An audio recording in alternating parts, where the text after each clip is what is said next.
جب بندے سے گناہ سرزد ہو جاتا ہے اور وہ معافی مانگ لیتا ہے تو اللہ کو وہ بندہ بڑا ہی اچھا لگتا ہے۔ انسان کے اندر چونکہ یہ دونوں چیزیں رکھی گئی ہیں تو کبھی کبھی اس سے گناہ بھی سرزد ہو جائے گا۔ نیکی اس کی عقل، اس کا فہم، اس کا ادراک، شریعت کی رہنمائی، انبیاء کی تعلیمات اسے بتائیں گی کہ وہ نیکی کے راہ پہ چلے، لیکن کبھی کبھی بائیں سمت سے جو خواہشات اور آرزو ہے وہ بھی اس کو گھیر لیں گے اور اچانک اس سے کبھی کوئی گناہ بھی ہو جائے گا۔ اور اگر اچانک اس سے کبھی گناہ ہو گیا، کبھی آنکھ بھٹک گئی، کبھی خیال بہک گئے، کبھی سوچ میں آوارگی آ گئی، کبھی زبان نے میلا لفظ بول دیا، تو پھر کیا ہے کہ پھر فوری معافی مانگ لے۔ مومن جب گناہ کرتا ہے تو ایسی کیفیت ہوتی ہے جیسے ابھی احد پہاڑ تلے آ گیا ہے، اگر اس نے توبہ نہ کی تو کچل دیا جائے گا۔ اللہ اکبر، تو پھر فوری معافی مانگتا ہے تو یہ اللہ کو بڑا ہی اچھا لگتا ہے۔ اللہ کہتا ہے فرشتوں سے کہ دیکھو میرا بندہ آخر میری دہلیز پہ آیا ہے نا، تم گواہ ہو جو میں نے اس کے سارے گناہ معاف کر دیے۔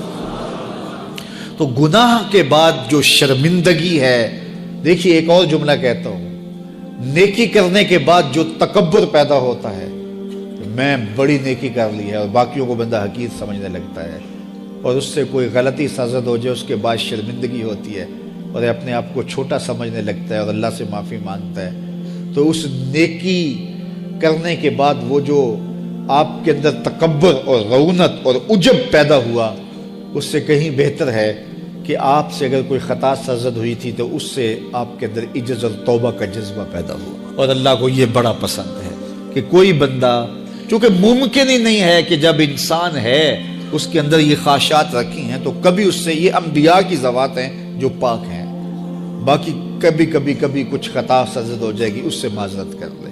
آپ نے نام سنا ہوگا ایاز کا، محمود غزنوی کا بڑا محبوب وزیر تھا اور بہت زیادہ بادشاہ اس سے محبت کرتا تھا، تو آیان سلطنت جلتے تھے، تو بادشاہ گاہے گاہے کوئی ایسا منظر ان کو دکھلاتا کہ اس سے میں خاص پیار کیوں کرتا ہوں۔ ایک دن بادشاہ کے ہاتھ میں موتیوں کی بھری ڈبیا تھی اور محل کے اندر یہ ایک حوض تھا، تالاب تھا، تو اس کے اندر اس نے وہ سارے موتی پھینک دیے۔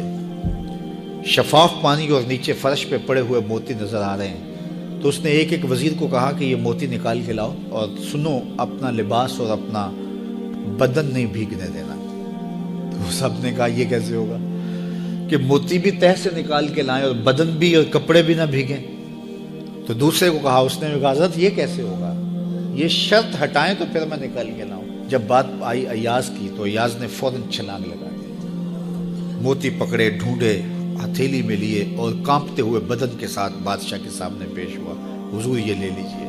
بادشاہ غصے میں تھا کہ میں نے کہا تھا لباس اور کپڑے بھیگنے نہیں چاہیے، تیرے بدن سے پانی نچڑ رہا ہے، تیرے لباس سے پانی نچڑ رہا ہے، یہ کیا؟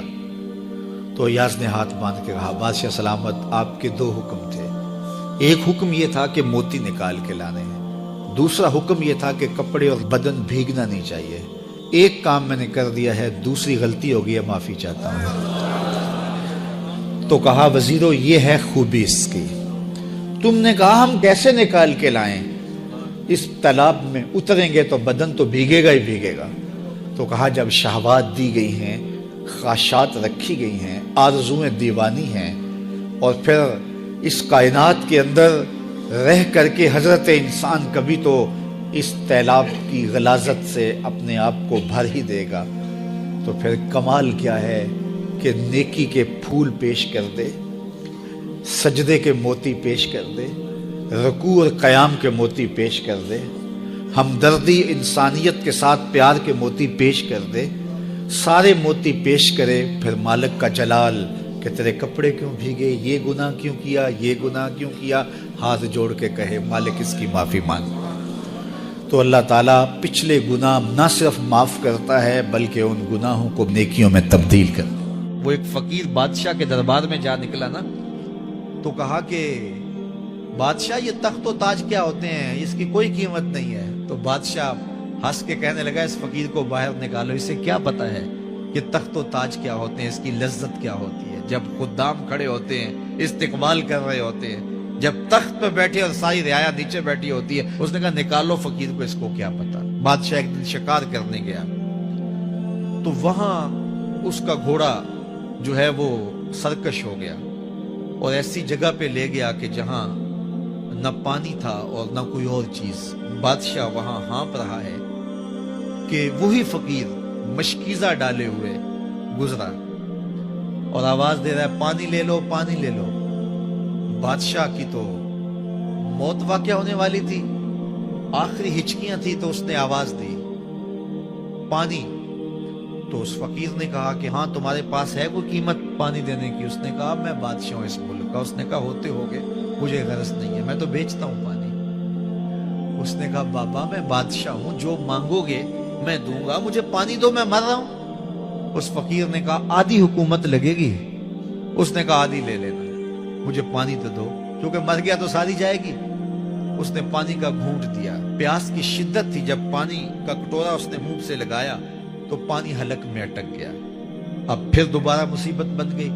تو اس فقیر نے کہا کہ میں حکیم بھی ہوں, اگر کہو تو تمہارا علاج کر دوں. اس نے کہا ضرور کرو, لیکن اس نے کہا میں یوں ہی نہیں کروں گا, آدھی باقی حکومت بھی لگے گی, وہ بھی لکھ دو.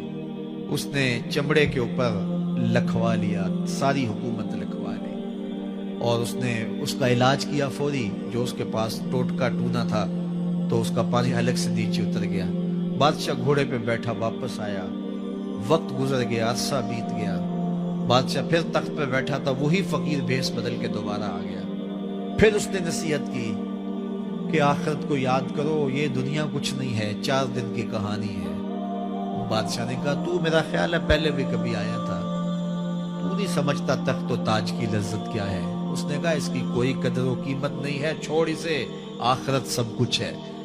تو اس نے کہا نکالو اس فقیر بابے کو, یہ اس دن بھی آیا تھا تو آج پھر آ گیا ہے, اپنی راہ لے بابا. اس فقیر نے اپنے تھیلے سے وہ چمڑے کی دستاویز نکالی جس کے اوپر اس نے ساری حکومت لکھ کے دی تھی.